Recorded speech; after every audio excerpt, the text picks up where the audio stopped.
Suresh Gopi effect, അതായത് തൃശ്ശൂരിങ് എടുക്കുക എന്ന് പറഞ്ഞ് കുറേ ആൾക്കാർ അദ്ദേഹത്തെ ട്രോളി, ഒടുവിൽ അദ്ദേഹം എടുത്തു.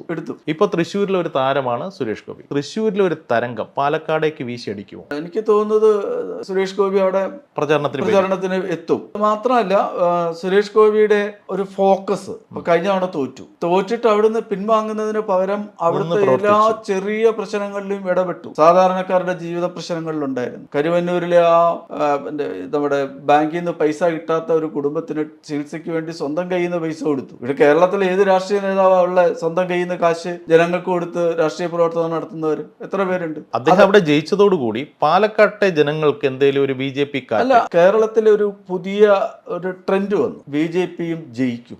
ആലോചിക്കണം, 11 പാർട്ടികൾ വീതമുണ്ട് LDFിലും UDFിലും. അവരുടെ ഇടയിലേക്ക് BJP ജയിച്ചു കയറി വന്നിട്ടുണ്ടെങ്കിൽ BJPയും വിന്നബിൾ ആണ്, ജയിക്കാൻ സാധ്യതയുള്ള സ്ഥാനാർത്ഥിയാണ് എന്നുള്ളത് തെളിഞ്ഞു കഴിഞ്ഞു. ഇനി മാറ്റി നിർത്താൻ പറ്റില്ല.